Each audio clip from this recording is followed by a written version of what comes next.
मध्य प्रदेश, छत्तीसगढ़ और राजस्थान में बीजेपी की शानदार जीत के कई फैक्टर रहे हैं।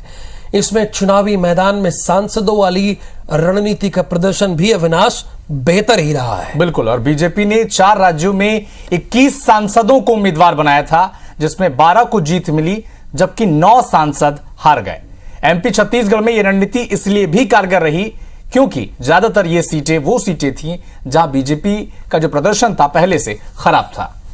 और यहां तो अविनाश मध्य प्रदेश में एक केंद्रीय मंत्री भी हार गए और सतना से एक सांसद भी। फिलहाल एक रिपोर्ट आपको दिखाते हैं कि 12 सांसदों की रणनीति कैसे कारगर हुई।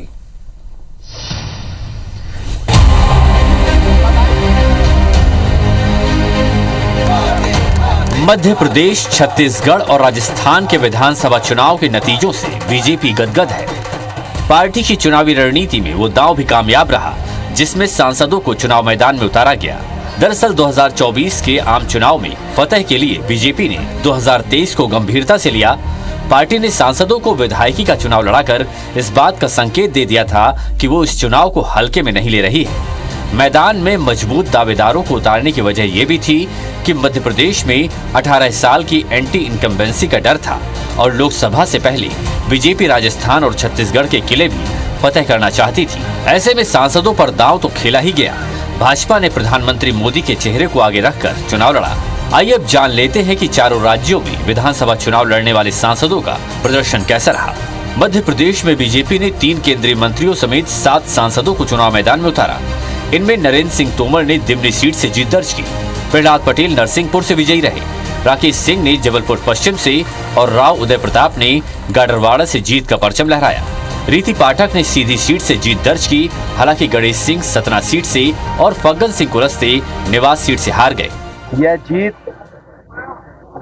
कार्यकर्ताओं के परिश्रम और नरेंद्र मोदी जी की लोकप्रियता की जीत है। यह जीत मध्य प्रदेश में भारतीय जनता पार्टी की सरकार के विकास और जन कल्याणकारी कार्यक्रमों को मिला हुआ समर्थन है। देश की जनता के मन में मोदी जी को लेकर जो अटूट विश्वास है, ये उसका सुखद परिणाम है।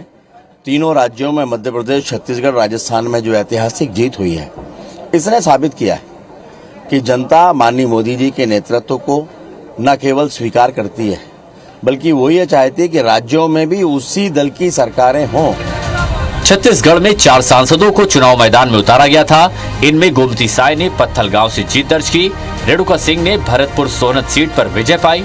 अरुण साव लोरमी से विजयी रहे, लेकिन चुनौती भरी सीट पाटन में विजय बघेल सीएम भूपेश बघेल के सामने हार गए। मैं छत्तीसगढ़ की जनता को आभार व्यक्त करता हूं, धन्यवाद देता हूं। हम सब मिलकर एक खुशहाल छत्तीसगढ़, एक समृद्ध छत्तीसगढ़ की रचना करेंगे और निश्चित रूप से ये दिसंबर का महीना मोदी जी की गारंटी जो हमने जनता के सामने प्रस्तुत किया है, उसे देने की शुरुआत करेंगे। हमारे कार्यकर्ताओं ने, भाइयों ने, बहनों ने, बुजुर्गों ने बहुत कड़ी मेहनत की, इसमें कोई दो मत नहीं है। दिन रात एक कर दिए थे, मगर ठीक है, जनता जनार्दन ने फिर से एक बार कांग्रेस का साथ दिया। हम उसको सहर्ष स्वीकार करते हैं और आने वाले समय में संघर्ष करते रहेंगे। छत्तीसगढ़ में सांसदों पर चला गया दांव लगभग 75% से ज्यादा कामयाब रहा। वहीं राजस्थान में औसत से थोड़ा बेहतर प्रदर्शन रहा। चुनाव में उतरे 7 सांसदों में 4 ने जीत दर्ज की, जबकि 3 सांसद हार गए। वहीं तेलंगाना में ये दांव नहीं चला। विधानसभा चुनाव में उतारे गए तीनों सांसद हार गए। कुल मिलाकर मध्य प्रदेश और छत्तीसगढ़ के नतीजों को देखें तो सत्ता हासिल करने में सांसदों को टिकट देने की बीजेपी की रणनीति कामयाब ही कही जाएगी, क्योंकि 75% के ऊपर ये दांव कारगर रहा है। Election desk, IBC 24।